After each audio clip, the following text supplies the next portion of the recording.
but there was a strange, heavy, chemical smell lingering in the air. It smelled sweet, almost like a medical solvent or a disorienting chemical agent. I felt incredibly dizzy, my head swimming in a thick fog. There is a strange, collective agreement we all make on the first day of April. For 24 hours, we suspend our usual skepticism and allow a small amount of deception into our lives. We expect harmless pranks from coworkers, fake news articles on social media, or silly practical jokes from our friends. It is supposed to be a mechanism for communal levity, a brief, victimless disruption of our mundane routines. But what happens when the protective barrier of a joke is entirely stripped away? When a malicious actor co-opts the concept of a prank, it provides them with a terrifying veil of plausible deniability. They can inflict catastrophic psychological trauma, exploit the vulnerability of others, and literally weaponize the police against innocent people, all while hiding behind the excuse that it was just a hoax. The horror in these situations doesn't come from ghosts or the supernatural. It comes from the clinical, calculated cruelty of human beings who derive pleasure from watching your reality collapse. The following 3 stories all took place on or around April 1st. They are first-person accounts of manufactured terror. They prove that when someone uses a prank to bypass your defenses, the resulting nightmare is as real and as damaging as any physical attack. Here are 3 true, terrifying stories of human-centric social horror. Story 1. The Proxy. Working security in a massive, high-profile building in Midtown Manhattan is usually 99% boredom and 1% crowd control. I spent most of my days in a windowless room on the lower levels of 30 Rockefeller Plaza, staring at a bank of monitors and drinking burnt coffee. The building is a fortress. Between the corporate offices, the retail stores, and the studios where shows like Saturday Night Live are filmed, the security protocols are incredibly strict. You do not just wander into 30 Rock. It was Tuesday, April 1st.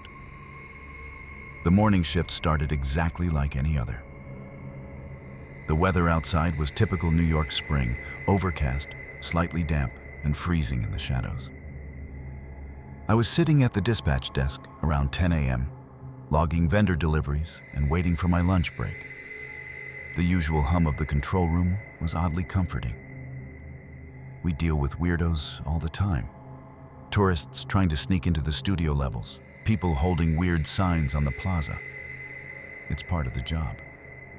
But there is a very distinct line between a persistent weirdo and an active threat. At 10:14 a.m., the primary external line to the security desk rang. I picked it up, expecting a lost delivery driver or a confused tourist. "Security dispatch, this is Marcus," I said, typing a code into my terminal. There was a heavy, static-filled silence on the other end. Then, a voice spoke. It didn't sound like a prankster kid or an angry local. It sounded completely dead, monotone, clinical, and terrifyingly calm. "I have placed 3 explosive devices within the structural supports of the studio levels," the voice said. "They are set to detonate in exactly 20 minutes. This is for her. Tell Colin he shouldn't have gotten in the way." The line went dead.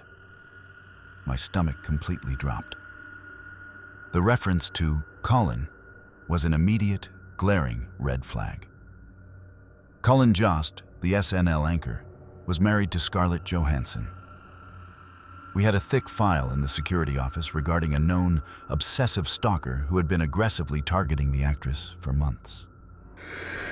He had recently been denied a restraining order in California on a legal technicality, and the intelligence reports said he was escalating. I didn't have time to process the psychology of it. My training kicked in. I hit the internal emergency button that immediately patches through to the NYPD counterterrorism unit and the building's head of security. Within 3 minutes, the entire atmosphere of 30 Rockefeller Plaza shifted from a bustling commercial hub to an active war zone. The alarms didn't blare. We use a silent, coded evacuation system to prevent a stampede. but the panic was immediate and contagious. The NYPD response was massive. Heavily armed tactical officers, bomb-sniffing dogs, and emergency medical technicians flooded the lobby. The sheer scale of the state's response was overwhelming. I was tasked with guiding a bomb squad unit through the labyrinth of back hallways and freight elevators leading up to the studio levels. The claustrophobia of being inside a skyscraper with a potential explosive device is impossible to describe. Every ticking second feels like an hour. You look at the thick concrete pillars holding up the ceiling and wonder if they are about to turn into shrapnel. As we cleared floor after floor, sweeping dressing rooms and sound stages, the true horror of the situation began to dawn on me. There was no bomb. The dogs weren't hitting on anything. The tactical teams weren't finding any anomalies. The man who made that phone call was sitting safely in a room hundreds or thousands of miles away.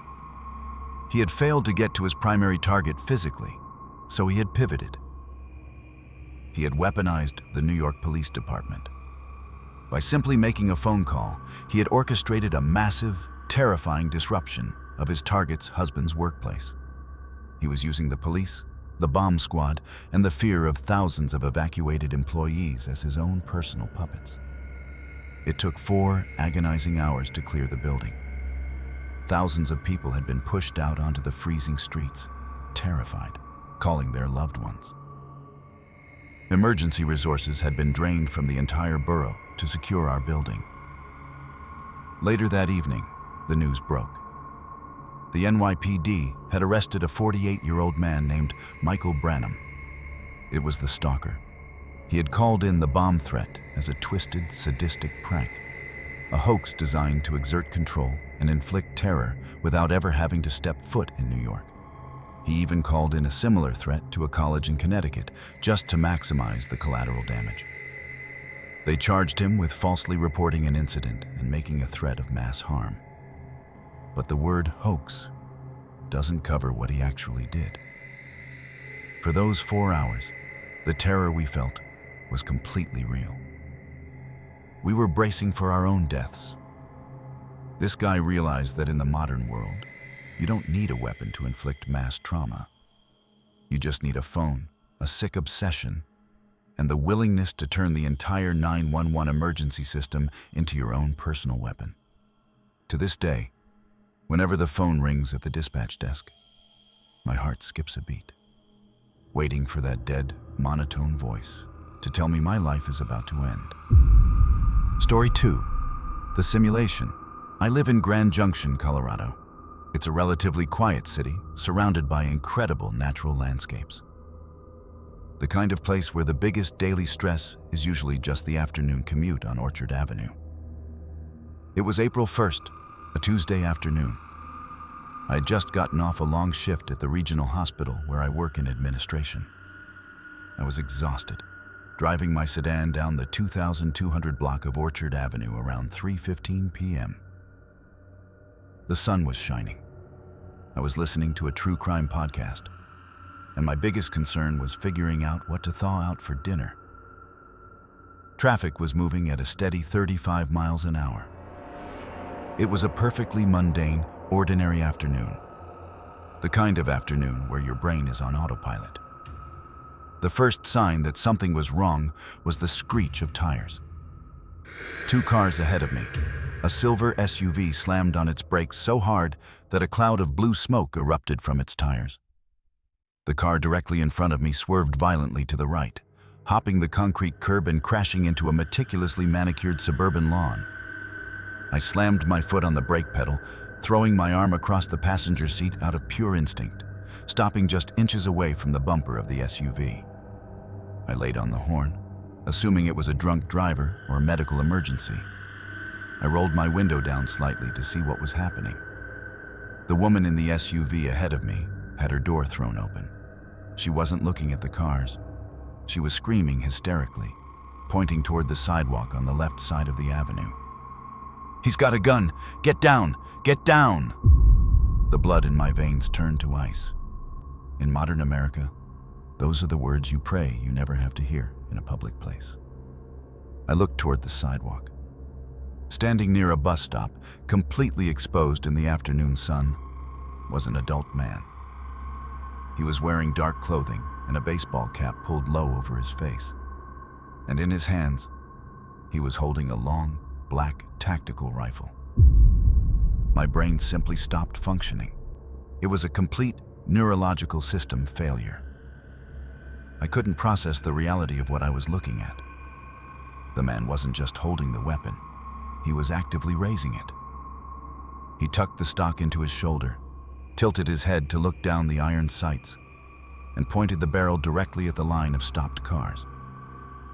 He aimed it directly at my windshield. The sheer, paralyzing terror of that exact moment is impossible to articulate. There is a specific kind of silence that falls over the world when you truly, genuinely believe you have about 3 seconds left to live. I couldn't breathe. I couldn't put the car in reverse because traffic had piled up behind me. I was trapped in a glass box, waiting for the glass to shatter and the bullet to tear through my chest. I dropped below the dashboard, curling into a tight ball in the driver's seat, pressing my face into the floor mat. I heard the distant, chaotic wail of police sirens approaching rapidly. The Grand Junction Police and the Mesa County Sheriff's deputies were swarming the block. I lay there on the floorboards, shaking so violently I thought my teeth would crack, listening to the officers' screaming commands over their vehicle loudspeakers. "Drop the weapon! Get on the ground now!" I closed my eyes and waited for the deafening roar of a police crossfire. I waited to become collateral damage in an active shooter massacre. The gunfire never came. After what felt like an eternity, the shouting subsided. I heard the heavy, muffled thud of a body being tackled to the pavement, followed by the clinking of steel handcuffs. I slowly, agonizingly raised my head and peeked over the dashboard. The man was pinned to the concrete by 3 officers. An officer in tactical gear picked up the long black rifle from the grass. It was an airsoft gun, a plastic toy designed to shoot small, non-lethal pellets. The man had been aiming a plastic gun at civilian traffic. When the police questioned him, he allegedly claimed he was just messing around. A prank, a hoax. But the psychological trauma he inflicted wasn't a hoax. My brain didn't know the gun was plastic when I was staring down the barrel. The mother in the SUV ahead of me didn't know it was plastic when she was screaming for her life. Our nervous systems processed a highly realistic simulation of a public execution with the exact same cascade of adrenaline and sheer, paralyzing panic as an actual massacre. If one of those officers had arrived a second earlier, or if they had possessed a slightly different sightline, they would have been entirely justified in putting a real bullet through that man's head. He had engineered a scenario that almost forced a police officer to take a life, purely for his own twisted amusement. I still have nightmares about that afternoon on Orchard Avenue. Even though I know the gun was fake, the fear was real. That man derived a sick, perverse sense of power from watching ordinary people cower and beg for their lives. It taught me that someone doesn't need to actually pull a trigger to completely destroy your sense of safety in the world. The idea that someone can inflict the exact trauma of a near-death experience without ever firing a real weapon is terrifying. It completely rewires how you view public spaces. I want to hear from you guys in the comments. Have you ever been caught in a situation where a joke went way too far and actually made you fear for your safety? Tell me about it. If these true psychological horror stories are giving you chills, please take a second to hit that like button and subscribe to Creepy Digest. It tells the algorithm to push these crucial stories out to the rest of the true horror community. Now, let's get into our final story and find out what happens when the call is coming from inside the house. Story 3. The Puppet Master. I've always considered myself a highly logical, analytical person. I work as a biochemical engineer, which means I spend my days dealing with observable facts, data, and controlled environments. I don't believe in the supernatural, and I don't scare easily.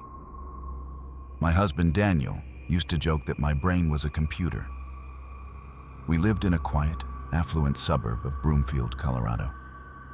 We had children, a nice house, and what appeared to be a perfectly normal life. But marriages are complex, and over the past year, ours had begun to fracture. The emotional distance between us was growing, and I had quietly started contemplating a separation. Daniel is an intensely proud man. He likes to be the provider, the protector, the one in control.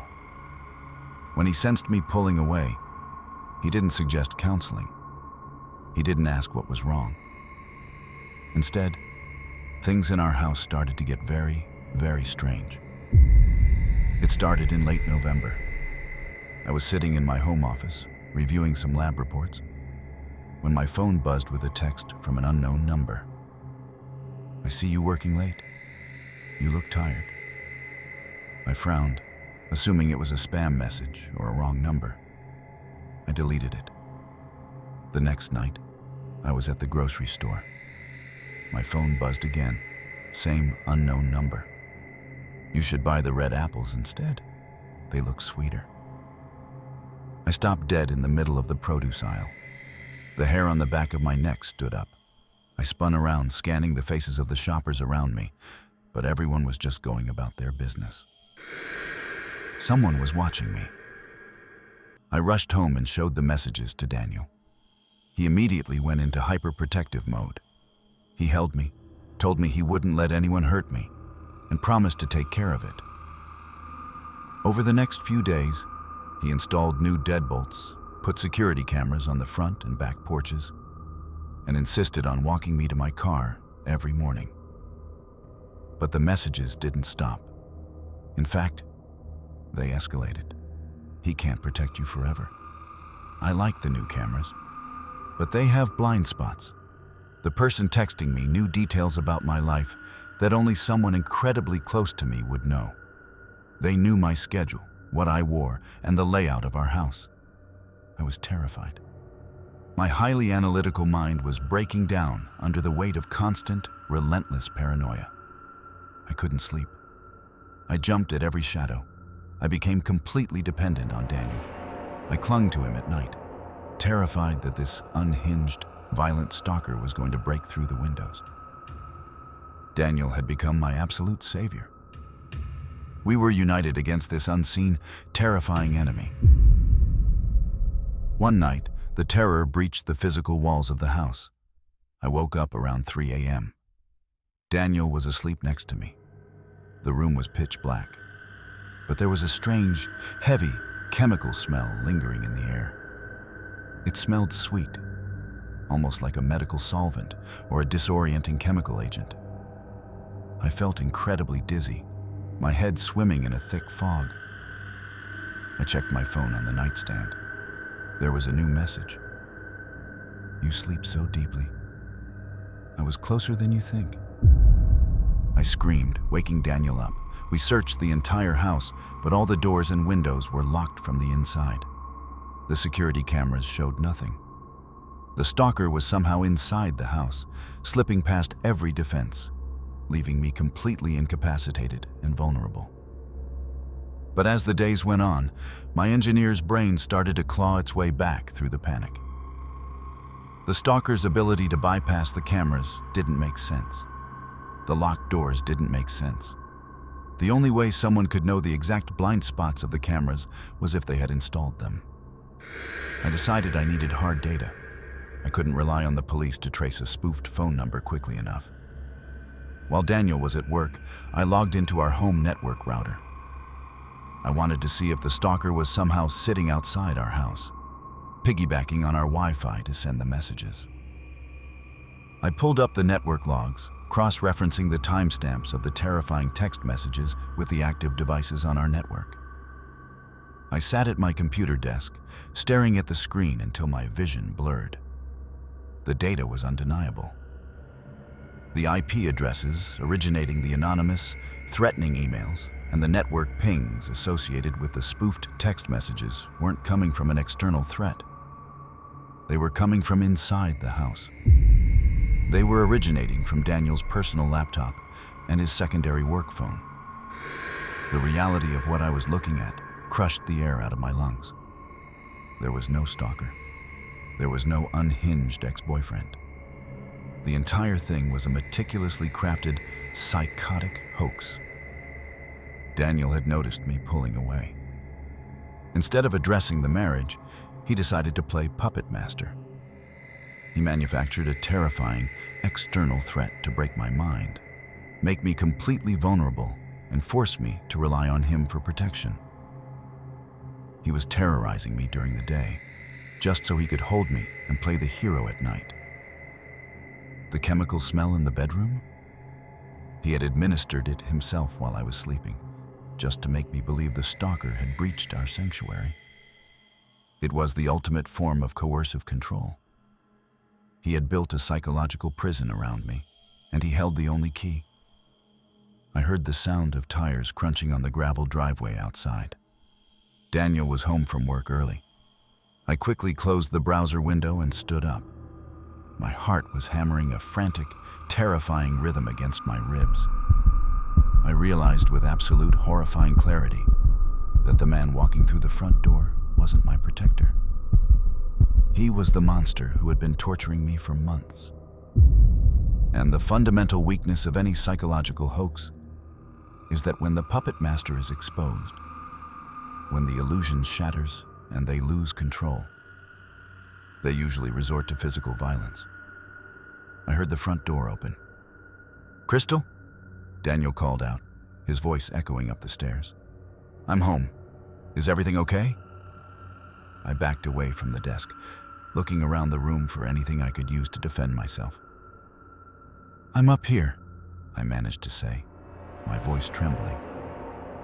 I listened to his heavy footsteps, slowly climbing the stairs. I didn't know what he was going to do when he looked at my face and realized that I knew the truth. But as his shadow fell across the hallway floor, I knew one thing for certain. The prank was over, and the real nightmare was just beginning. If you take anything away from these stories, let it be this. When someone uses a prank to bypass your defenses, the resulting nightmare is as real as any physical attack. The monsters aren't always hiding in the dark. Sometimes, they're the ones holding your hand. I want to hear your thoughts on these manufactured horrors. Sound off in the comments below. Let's get a discussion going.